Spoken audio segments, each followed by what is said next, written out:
ध्यान रखना।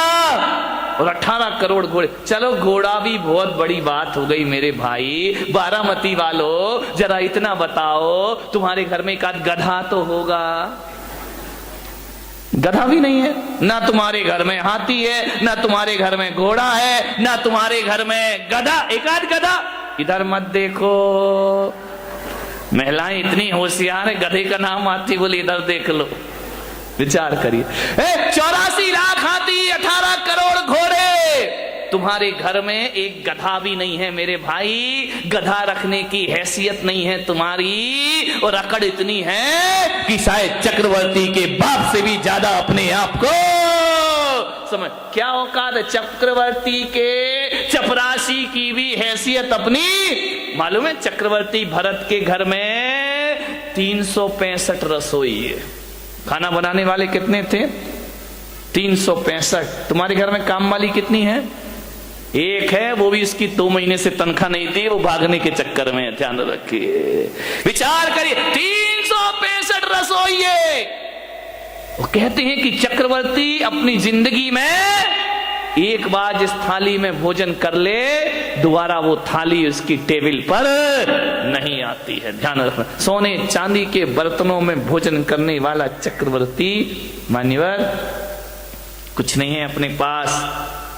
अकड़ अकड़ के मत घूमो। क्या हैसियत है हमारी, क्या औकात है हमारी? जब अहंकार आए, मान कसाए आए, तो चक्रवर्ती को याद करना, सारा मान मिट्टी में मिल जाएगा मेरे भाई, और मार्दव धर्म तुम्हारे जीवन में प्रारंभ हो जाएगा। आज उत्तम मार्दव धर्म है, होना चाहिए, बहुत होगा तुम्हारे पास, मैं विरोध नहीं करूंगा, लेकिन जो भी है उस पे अकड़िए मत। झुक कर मिलिए, हाथ जोड़कर मिलिए, व्यवहार अच्छा रखिए, विनम्रता से मिलिए। एक बात याद रखना, तुम महंगी कार में बैठकर जैन भवन तो आ सकते हो, महावीर भवन, लेकिन एक बात याद रखना, अहंकार की कार में बैठकर मोक्ष की यात्रा नहीं हुआ करती है। मोक्ष की यात्रा यदि करना है तो अहंकार की कार से उतरना पड़ेगा। अहंकार की कार पे बैठकर मोक्ष की यात्रा नहीं होती, विनय के विमान में बैठकर निर्वाण की यात्रा हुआ करती। झुको, विनम्रता, ये आपके जीवन को सफलता दिलाएगी। अकबर जब दान करता था ना, बहुत बड़े दानवीर हुए अकबर। जब अकबर दान करता था, निर्धनों को, गरीबों को, जरूरतमंद को, तो दान करते समय अकबर की निगाहें झुकी रहती थी। लोगों ने कहा कि सम्राट, बादशाह, आप सारी दुनिया को दान देते हैं, आपको तो बड़ा सिर उठा के दान देना चाहिए। अकबर ने कहा कि नहीं, मैं सिर झुका के देता हूं। बोले क्यों? बोले मैं देता ही क्या हूं? बोले आपके दर पे जो आता है आप उसे जरूर दिया करते हैं। अकबर ने कहा मैं कुछ नहीं दिया करता हूं, ना मेरी औकात है कि मैं कुछ दे सकूं। अकबर ने कहा कि मैं कुछ नहीं देता। तो बोले आपकी निगाहें नीचे क्यों होती है? बस बोले मैं अंदर इतना ही चिंतन चलते रहता है कि ये जो मैं दे रहा हूं ये मेरा नहीं है, देने वाला तो ऊपर वाला होता है। अरे ये मेरी किस्मत है कि उसने मेरे हाथों को स्वीकार किया और लोगों को देना मैंने प्रारंभ किया। देनहार कोई और है, भेजत है दिन रैन। देनहार कोई और है, भेजत है दिन रैन। लोग भरम मेरो करे, याते नीचे। लोग कहते कि हम दे रहे हैं, आपने बोलियां ले ली, पैसा दे दिया, दान कर, ये आपने नहीं किया। ध्यान रखना, पैसे तो वेश्या के पास भी होते हैं मेरे भाई, लेकिन उस वेश्या के पैसों की कोई कीमत नहीं हुआ करती है। पैसा आपके पास भी है। पैसे वाला वो नहीं होता है जो पैसा जोड़ जोड़ के रखता है। पैसे वाला वो होता है जो दोनों हाथ लुटाने की ताकत रखा करता है। ध्यान रखिए, अकबर ने कहा कि मैं कुछ नहीं दे रहा हूं, ऊपर वाला दे रहा है। ध्यान रखना, आप दान नहीं कर रहे हैं। थोड़ा सा दान करके मेरा नाम नहीं लिखा, मेरा नाम नहीं आया, मेरा फोटो नहीं छपा, धरते मान महाविश्वरूप करही नीच गति जगत में। ध्यान रखिए, कुछ नहीं, जब भी दान देने का भाव जगे अकड़ना मत। हमने इतना दिया और हमें पूछे ही नहीं, हमें माला ही नहीं पहनाई, हमारा नाम ही नहीं लिया, हमने इतना काम किया, हमें कुछ सम्मान ही नहीं मिला। मान महाविश्वरूप करही नीच गति। ध्यान रखना, यदि संतों का कोई काम कर दिया तो कोई एहसान नहीं कर दिया है, एहसान तो संतों ने तुम पर कर दिया जो तुम जैसों से सेवा स्वीकार कर ली। ध्यान रखना, आपके ऊपर संत का एहसान है, आपने संत पे कोई एहसान नहीं किया। ध्यान रखना, अकबर ने कहा एहसान तो ऊपर वाले का है जिसने मुझे इस योग्य बना दिया। ध्यान रखिए, देनहार कोई और है, भेजत है दिन में। लोग भरम में रो करे याते नीचे में। मेरे भाई, माधव धर्म कहता है किसी का परोपकार करो तो इस हाथ से करो और उस हाथ को पता नहीं चलना चाहिए। ध्यान रखना, खबर ही नहीं होना चाहिए। वह माधव धर्म। 1000 रुपए का 500 रुपए का पंखा क्या दे देते हो, हर पंखुड़ी पे नाम, फलाने सेठ की स्मृति में, उनके पुत्र, उनके पौत्र। कमाल हो गया। एक पंखे में मैंने देखा इतने नाम लिखे, इतने नाम लिखे। वो तो गनीमत थी कि पंखा 3 पंखुड़ी का था, 4 का होता तो और पुरखों के नाम भी उसमें आ जाते। अब कुछ लोगों को ये भ्रांतियां हो गई हैं कि जहां पर जैन मुनि रहते हैं वहां पानी नहीं गिरता है।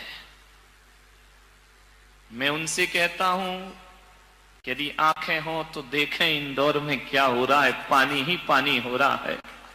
और ना जाने मेरे साथ ऐसा क्यों होता है। मैंने जयपुर चातुर्मास किया, 6 साल से वहां पानी नहीं गिरा था।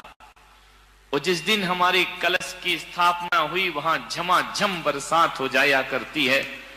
यहां पर हमारे वो लोग भी बैठे हैं जो हर चातुर्मास में जाते हैं। नागपुर में स्थापना हुई, झमाझम बरसात हुई, ग्वालियर भीगा, आगरा भीगा, मुंबई के भीगने की तो बात ही मत करो। सूरत में पानी, उदयपुर पानी, बांसवाड़ा पानी। और कहते हैं कि इंदौर में पानी नहीं था, इस बार पानी ही पानी हो गया। लोग भ्रांतियां पाल लेते हैं। ये बहुत गलत धारणा पूरे देश में व्याप्त है, कुछ लोगों में, गांव के लोगों में, कि जैन मुनि जाए वहां पानी नहीं गिरता है। आज तो इतना गिर रहा है भाई कि लोग प्रवचन में नहीं आ पा रहे हैं। ध्यान रखिए, मैंने कहा था ना इंदौर वालों, दशहरा मैदान में जो प्रवचन होंगे, ऊपर से ऊपर वाला बरसेगा और नीचे से मैं बरसूंगा। आप ऊपर से भी भीगेंगे और अंदर से भी भीग जाएंगे। ध्यान रखिए, हरियाली ही हरियाली।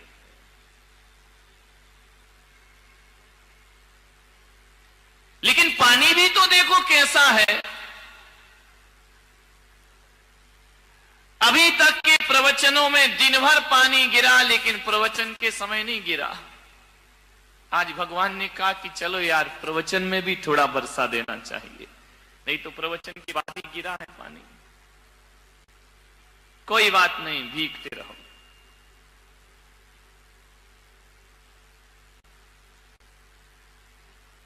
आज थोड़ी सी तुम्हारे परिवारों की बात कर लेता हूं। तुम्हारे घर की बात कर लेता हूं।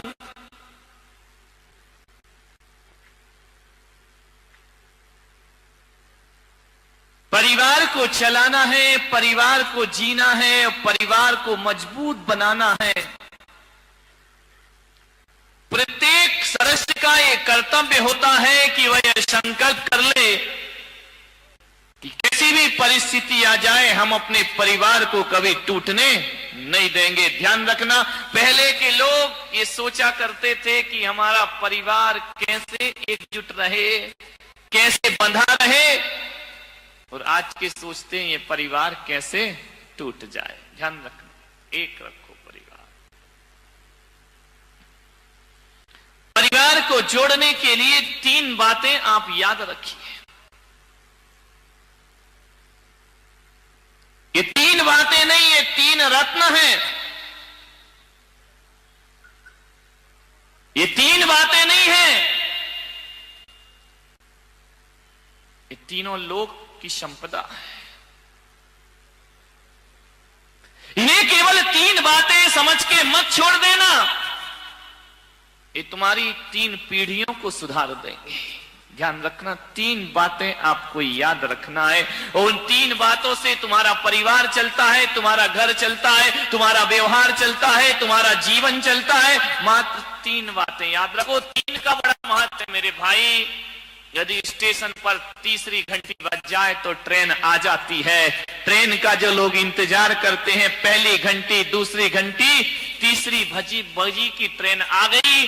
3 का बड़ा महत्व है। विद्यार्थी स्कूल में परीक्षा देने जाते हैं, 3 घंटे बजते पेपर छीन लिए जाते हैं, क्योंकि 3 घंटे बज गए। 3 घंटी यदि बज जाए, 3 का बड़ा महत्व है। मोक्ष मार्ग में भी 3 का महत्व है। सम्यक दर्शन, सम्यक ज्ञान और सम्यक चारित्र्य जिसे मिल जाए उसे मुक्ति हो जाया करती है।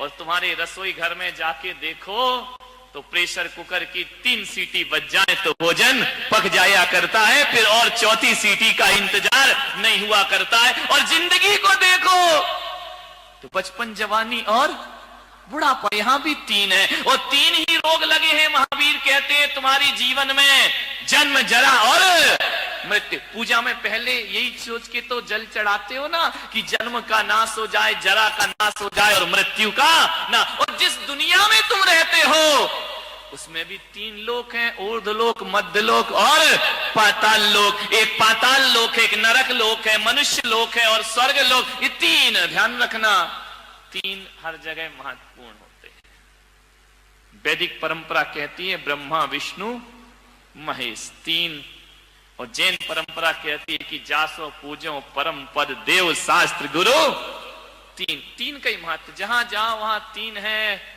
और ये मत सोचना कि 3 तिगाड़ा काम बिगाड़ा। 3 से काम बन भी जाता है और 3 से काम बिगड़ भी जाया करता है। 3 का बड़ा महत्व होता है। 3 से ही हमारी दुनिया चलती है। 3 से, और कहते ना 1 बार माफ करो ठीक है, 2 बार माफ करो ठीक, तीसरी बार कोई माफ नहीं करता। ध्यान रखना, सोचना है आपको, 3 का बड़ा महत्व है। और जिस घर में 3 बहुएं हो, समझ गए ना, ये नहीं तो वो नहीं तो वो नहीं तो एक वाली कहां जाएगी बेचारी, कोई ठिकाने ही नहीं है।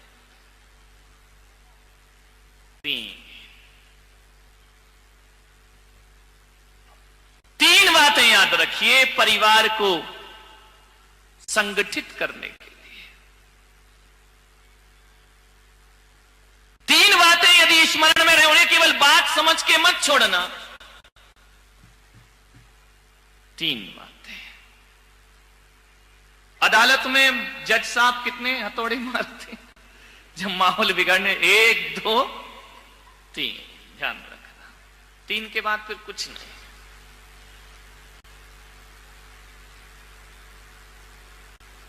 समझ लो तो ये 3 बातें जीवन का बहुत बड़ा सूत्र है। ना समझ पाओ तो कोई बात भी नहीं है।